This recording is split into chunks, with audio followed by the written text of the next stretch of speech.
នៅក្នុងវីដេអូនេះយើងនឹងរៀនឆ្លើយសំណួរ reading passage ខ្លីមួយ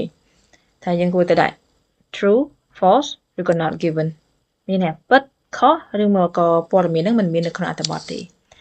ដំបូងអ្នកគ្នាគួរតែcheck មើលខាងសំណួរមុននេះជាអត្ថបទខ្លីទេសំណួរយើងមាន7សំណួរចឹងសំណួរភាគច្រើនអ្នកគ្នាអាចឃើញវាដេញពីលើចុះក្រោមទី1 Venice is located on a group of islandsចឹងសំណួរទី1នេះលើកឡើងថាទីក្រុង Venice គឺនៅកន្លែងបានន័យថាប្រជុំកោះចឹងជាទូទៅយើងអាចរកឃើញចម្លើយហ្នឹងនៅលើអត្ថបទយើងតែម្ដងយើងអាចមើលខាងឆ្វេងដៃកន្លែងហ្នឹងហើយដែលជាផុសតាំងថា Venice ពិតជានៅលើប្រជុំកោះមែនចឹងចម្លើយកន្លែងហ្នឹងយើងអាចឆ្លើយបានថា true សំណួរទី2 Venice has always been mainly a tourist destination Venice គឺជាទីក្រុងមួយដែលតាំងពីដើមមក has always been mainly គេប្រើជា present perfect តាំងពីមុនដល់ឥឡូវគឺជាកន្លែងដែលទេសចរចូលចិត្តទៅដើរលេងតើវាពិតមែនអត់ចឹងយើងអានតទៀត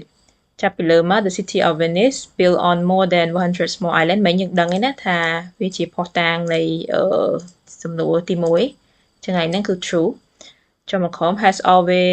has long been famous for its canal and architecture តាំងពីដើមមកគឺវាល្បីប្រព័ន្ធផ្លូវទឹកហើយនិង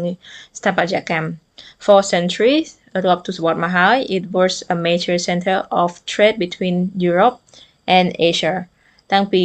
រាប់ទសវត្សរ៍មកហើយវាគឺជាតំបន់មួយដែលល្បីខាងពាណិជ្ជកម្ម trade រវាងអឺរ៉ុបហើយនិងអាស៊ី Today Venice attracts millions of tourists each year តែឥឡូវហ្នឹងVenice ហ្នឹងគឺតាក់ទាញភ្ញៀវទេសចររាប់លានសួរថាទេសចរដូចគ្នាតើចម្លើយត្រូវអត់នៅក្នុងសំណួរគេនិយាយថា has always been តាំងពីដើមមករហូតដល់ឥឡូវប៉ុន្តែជាក់ស្ដែងនៅក្នុងអត្ថបទគេប្រើពាក្យថាឥឡូវនេះ today Venice attract millions of tourists ដូចគ្នាតែ key នៅកន្លែងហ្នឹងអត្ថបទដល់ទៅលើពេលនេះតែនៅពេលលើសំណួរតាំងពីដើមមក Venice គឺល្បីខាង trade ទេដល់គ្នាក៏ឃើញផុសតាំងនៅលើអត្ថបទដែរអញ្ចឹងចម្លើយរបស់យើងហ្នឹងគឺ false លេខ3 The city once played an important role in international trade កាលពីមុនហ្នឹង city Venice ហ្នឹងគឺដើរតួយ៉ាងសំខាន់នៅក្នុងការធ្វើពាណិជ្ជកម្មអន្តរជាតិតើពិតមែនអត់អញ្ចឹងយើងមើលនៅក្នុងអត្ថបទវិញតាំងពីលើមក for century រាប់ទសវត្សរ៍មកហើយវាគឺជា center of trade រវាងអាស៊ីហើយនិងអឺរ៉ុបមិនថាជាកន្លែងមួយដែលធ្វើពាណិជ្ជកម្មរវាងអាស៊ីនិងអឺរ៉ុបតែឥឡូវហ្នឹងវាខ្លះទៅជាតំបន់ទេសចរណ៍មិនថាពីមុនហ្នឹងវាជា major trade center ហើយចឹងកន្លែងហ្នឹងគួរតែ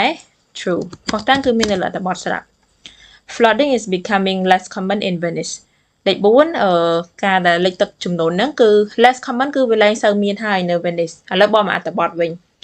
But the rising sea level and frequent flooding threaten its future នៅក្នុងអត្ថបទគេនិយាយច្បាស់ៗថា frequent flooding frequent ហ្នឹងមិនថាញឹកញយ flooding ញឹកញយមិនថាទឹកចំនួនវាសាយភាយញឹកញយវាគំរាមកំហែងដល់អនាគតនៃទីក្រុងហ្នឹងអញ្ចឹងចម្លើយកន្លែងនេះគឺ false លេខ5 Some experts think flood barriers could help protect Venice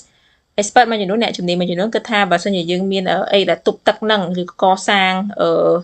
barrier នេះក៏ដូចជាទំនប់អីជាដើមអញ្ចឹងវាអាចជួយការពារទីក្រុង Venice ពីការលិចទឹកបានឥឡូវយើងមើលមកអត្ថបទវិញ Some experts argue that large engineering projects such as flood barrier may protect the city while others believe these measures are too costly and only a temporary solution អញ្ចឹង Some experts គាត់ពិតជាគិតថា flood barrier ហ្នឹងពិតជាជួយមែនព្រោះនៅក្នុងអត្ថបទយើងឃើញហើយគេទៅសេថា